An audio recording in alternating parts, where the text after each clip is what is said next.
Welcome to Process 6. This week is about secrets.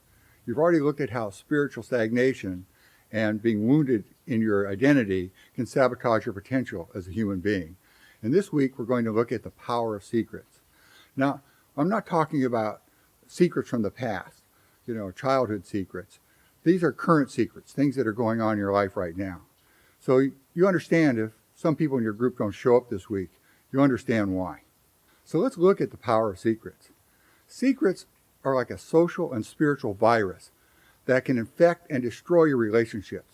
Secrets can undermine your relationships with others, with God, and even yourself. In Process 2, we talked about pushing back unwanted thoughts, feelings, and memories. Remember, that's what addictions do.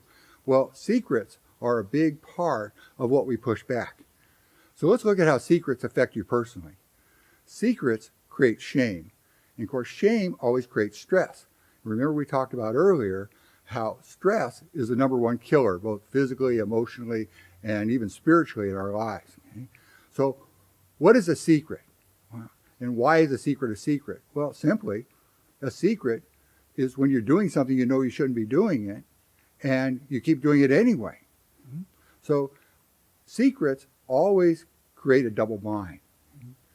And double binds, remember from last week, can generate cravings because we're trying to, procrastinate or, use confusion or denial in order to not give up something that we use to cope with. And of course, most all secrets are coping behaviors. Okay? So secrets and the fears that drive them are areas basically that you have to stay in control of yourself, and you really don't trust God with those things. That's what secrets are. They're just basically areas you don't trust God with. So the Bible talks about secrets actually in terms of light and darkness. In Mark 4:22, it says, "For nothing is hidden that will not be revealed, nor has anything been secret that will not come into light." In John 3:19, Jesus says, "This is the judgment, that light has come into the world, and men love darkness rather than light, for their deeds were evil." Secrets always isolate us, and addictions always thrive in isolation. So let's look at how secrets can affect us spiritually. Secrets can actually block your relationship with God. And you really can't do recovery, returning to a former healthy state, without God.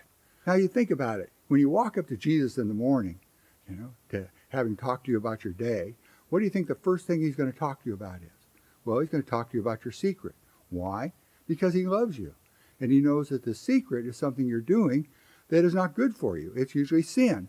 So what he's going to do is he's going to bring it up into your awareness, and you'll have the bad feelings of being convicted or shame or guilt about this secret. And those feelings are going to motivate you to want to change. Remember, it's pain that motivates us to change. So how this affects you is that in order to have a relationship, it requires two-way communication, doesn't it? So when you have a secret and you don't want to give it up, you have to block your ears. You have to block, Jesus talking to you about it. So two-way communication with God is called relationship. And when you block being able to hear his voice, that creates one-way communication. And one-way communication with God is called religion. Another way that secrets can affect you spiritually is they can diminish your ability to walk in your ministry.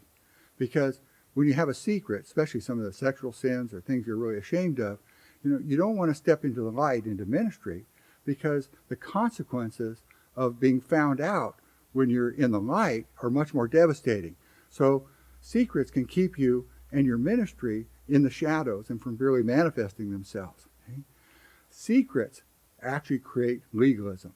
Because like what I said, is that if you can't have relationship with God, which is two-way communication, then you have to, have your righteousness or how you feel about yourself by doing good works. Secrets also isolate us from people, and especially the people closest to us and the people that care about us the most. I think a good example is I have a friend who's been through Genesis, and he told me the story that he was in a hotel. He travels like I do, and he's a speaker, so he spends a lot of hotel time. And, there's a lot of temptations in hotels, not only, what on the videos and all up there, but just it seems like what goes on in a hotel is like Vegas. It stays in hotels. Well, he went down after speaking to have something to eat, and this nice-looking woman started hitting on him, and she came over and sat with him. They started talking. He and this woman actually started to go up in the elevator, go up to her room. And just as he was about to go, something hit him, and he remembered this principle from Genesis, that secrets would isolate him not only from God, but from his wife and his ministry, and he really couldn't afford a secret. So secrets can be, and the fear of secrets can be something that can stop you from doing things you don't want to do because the consequences are so devastating. Well, the obvious practical application this week would be for you to be able to reveal a secret and the double bind it creates, and then create a accountability and support system this week to move towards being free of that secret. Now remember, we're only talking about current secrets. Now, if you don't have any secrets, you can work on denial, or if you really don't have any secrets, okay, you can work on religion versus relationship. Is there anything in your life that could be blocking you being able to hear God's voice and identify that? I'll see you next week in Process 7.